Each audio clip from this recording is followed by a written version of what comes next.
So this is a video of me running through the Disgraced Grandmaster. It's going to be in a series of all the Grandmasters. I'm going to include them in this playlist. I'm going to provide some commentary over the video.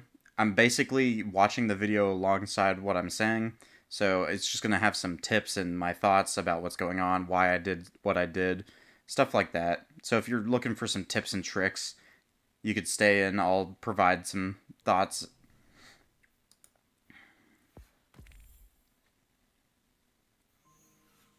So I'm basically using Outbreak, Phoenix Protocol, and Middle Tree Solar Warlock. Basically just playing to the super. I start here by turning around because you spawn in a public space, so there's a chance there might be a public event flag. That's something you should always check if you spawn in a public event area for a GM. It's nice to just get your super and be able to spam it. It can make your run go by pretty quick. So in this run, the guy that we were playing with, this guy in chat that you just saw, he was like disconnected from the voice chat, and we later find out that he didn't know that he was disconnected or anything. You gotta make sure you're always doing something. There's no point to like sit back and do nothing. Right here we see that we're able to burst him down, but you know, he teleports away. You gotta be careful. As soon as you see these shanks, you know that the invisible melee guys are coming. I believe it's a one-shot if you don't have melee mods on. But the best case is just try to avoid it. Like, run back, because once they're in that little tunnel, you can kill them. Getting kills with Outbreak, also with the nanite damage on singular target, is really nice, because when they die, the nanites will go to something else. It's kind of like AoE. When I was LFGing for this, because these two people are from LFG. These aren't people that, like, I play with regularly. So, I don't want people to think, like, oh, you know, you can do this or whatever, because you have a team or whatever. First off, this is a pretty easy GM, so I think everyone could do this. It's just the dumb power level, that arbitrary power level. See, right here, we're able to apply nanites for each other, and Outbreak is one of the few weapons in the game that actually, like, plays with other players. The others being like Rat King and, you know, I'm trying to, Transfiguration. Yeah, using the sphere on that. There's not many, but the other ones are typically not that useful. But like I was saying, when I was trying to LFG for these people, the Discord, people were like, oh man, Outbreak is so bad. I don't agree at all. Like, this is pretty good. Right here I'm making use of the well, the fact that you can shoot the minions through the servitor and vulnerability. You want to kill the minions for that first, because they're the ones that are going to be doing damage to you. The servitors don't really do much damage to you, even on Grandmasters. Like, sure, their hits do a lot of damage, but like, they don't attack you that often, and they're very easy to stun, because you can hit their crit spots. See how the nanites chase that guy? And also another tip, something that I see as a common problem, people don't like spam their supers. You basically need to spam your super as much as you want in a GM. Because stuff like Ursa's and Phoenix Protocol are like passively buffed in GMs due to... So Ursa's, the reason it's passively buffed is because the power delta, you gain more super energy based on more damage you take, and since you're always under leveled from enemies, you're always taking boosted damage. And then for Phoenix, it's real easy to get those support kills or damages on support, like as a supporting fire, because enemies have more health, so you're able to, like, you know, get a couple shots across on different enemies. And I believe champions are worth more when it comes to Phoenix Protocol. You gotta be real careful with those grenades. They leave behind fire bombs. Right there, making use of Warmind cells. I have the suppressor mod on. This run, they were kind of buggy. These two knights out here, I'm gonna say it pretty early, but you gotta be careful, because doing too much damage, not damage, but like high impact damage, it can knock them back, and they can just get in this loop of just being knocked back and doing their barrier on the ground where you can't hit them because the other ones are covering them. So what you want to do is you pop their shield and then you just go full burst on them.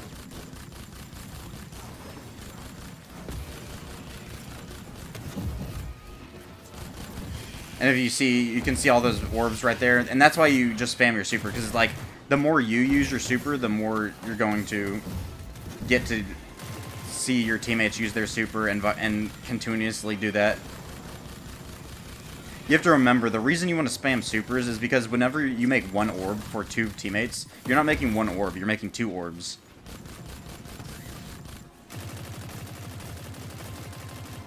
So, like, me just placing that, me making 3 orbs, that's not actually 3 orbs. It's actually 6 orbs, because it's going to both my teammates.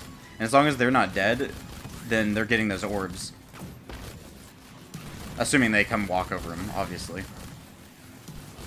Right here, just dealing with some ads. Again, Outbreak's pretty good for that. He's using the Ursas to get a good vantage point. And for Ursas, you have to make sure you're standing in it with your teammate, because, like, your teammate using Ursas, not Ursas, sorry, I refer to it as Ursas, because that's just colloquially how I think of it. When you're using Code of the Commander with Ursas, well, even without Ursas, just in that tree, it lasts longer when your teammates are in it. So if you see someone using that super, you want to go stand behind them and in the bubble. And that's also how you get the damage shield, or damage buff. You don't get the damage buff if you're like 1,000 yards behind and shooting through the shield. So you want to stand in the circle and shoot through the shield. I think you actually get the damage buff even if you're not shooting through the shield. I think as long as you're in the aura, you're getting the buff. This build I'm currently running, it has the 1 charge with light mod that lets you regain a portion of your grenade back when you throw a grenade. It's not that beneficial, I just figured, like, I mean, I guess it's better than nothing, because protective light isn't that useful in Grandmasters. I've seen a lot of people use it, but it only procs when your shield is broke.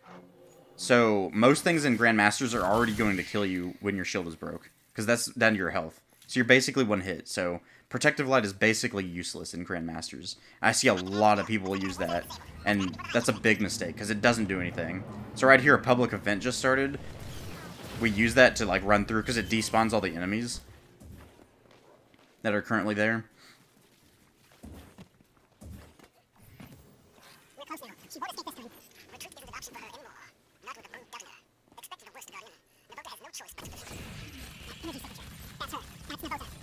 Just appreciating what Zavala sounds like when you speed him up.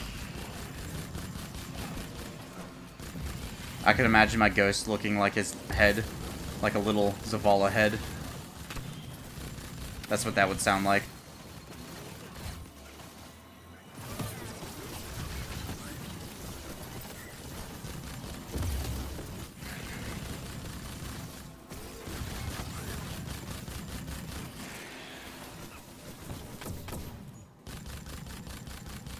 I have Disruption Break on my sniper, so getting that shield off with the sniper makes us do more damage with our kinetics. And since Outbreak does more damage the more nanites, you start doing pretty good damage with it. It's a really cool gun. It's one of my favorites conceptually.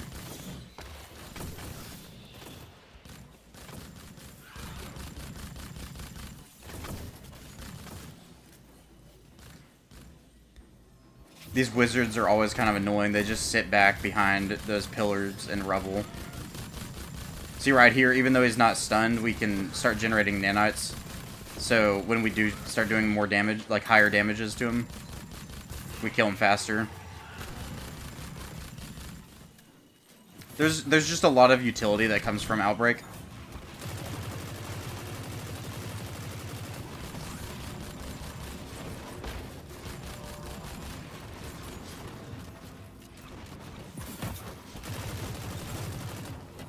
Get my super, just use it, because I'm probably going to get it back really fast.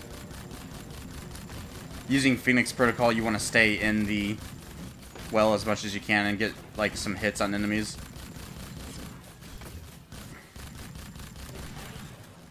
So while we're in the midpoint of the video, I wanted to sort of promote another series I'm going to be doing. It's basically the same thing, but I'm going to be running off-meta builds, where I've taken armor piece and I try to make a build that works around that the most. The first one that's going to come out is going to be the same Grandmaster, but I'm going to be using Thorn and necrotic grips. I know about my previous video, I addressed that in there. At the time of making that original video, there was a lot of the challenging stuff out, so there wasn't a lot of stuff to test it against, and we didn't know about the Thorn interaction being a confirmed feature. So I was wrong about necrotic grips. I actually quite like them quite a bit. I enjoy them much more than Phoenix Protocol. Like, Phoenix Protocol, it works, as you can see, but I found the necrotic grips to be more enjoyable because I was actually playing outside of the meta. Like I was actually able to make a build that was completely out of the meta. Like if you were to see some random person join you using what I was using, you'd probably be like, what the hell's wrong with you? That's kind of the thought I have when I see people using double primaries myself.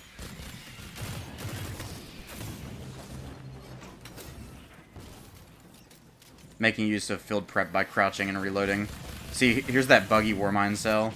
I believe it detonates in a little bit. It's like it's laggy or something. Here's some knights. These are the only adds that spawn by this door, so it's a pretty good spot until the last damage phase on this boss. At which point you can go to the entrance of this room.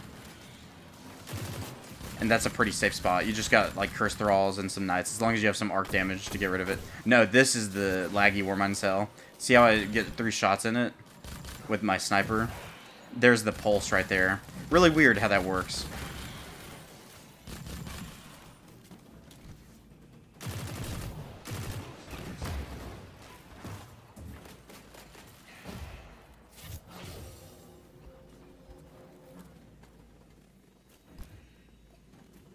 Trying to check for the boss. I was confused why she wasn't there, and then we noticed.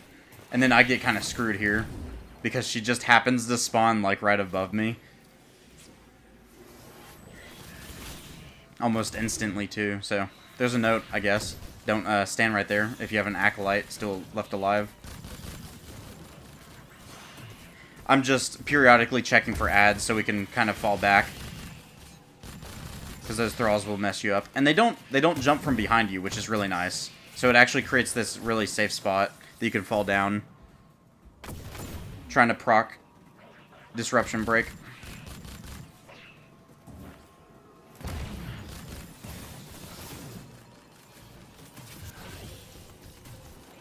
Always make use of Benevolent Dawn as a mid-tree Solar Warlock, because you're just going to get those grenades back quickly. We kind of all freak out right there when that Curse Thrall gets that close. He tries to go back, get some energy, but she just doesn't want to attack him.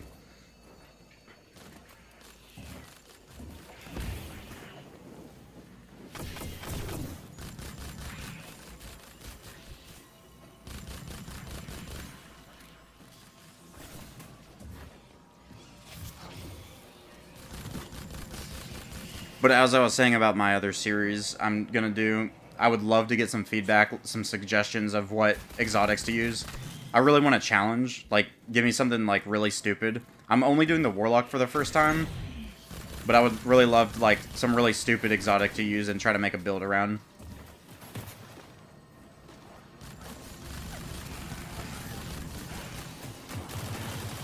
There's a bunch of acolytes here, so I don't want to even risk them, like, clustering us.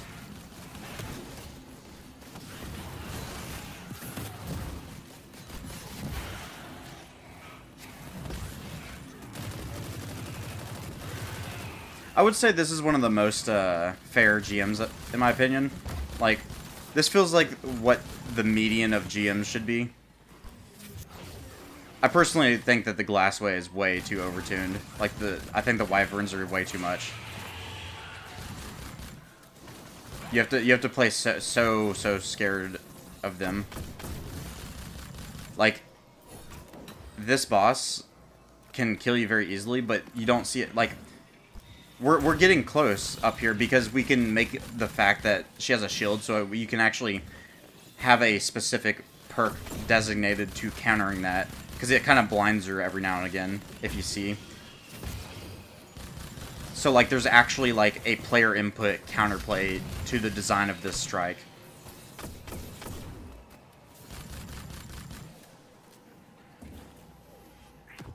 And I think that's really good design, and it's very important that they do that going forward. Now, this strike doesn't have as many mechanics as something like Glassway, which is okay. It's a D1 strike, essentially. So, like, D1 strikes didn't really have mechanics, per se. They were mostly just, like, bosses and some ad rims. But we also didn't have Grandmasters. That is something I really liked about the Glassway, is that you really get to see the mechanics in the Grandmaster, where you normally don't, because you melt the boss so quickly. Bosses, I should say.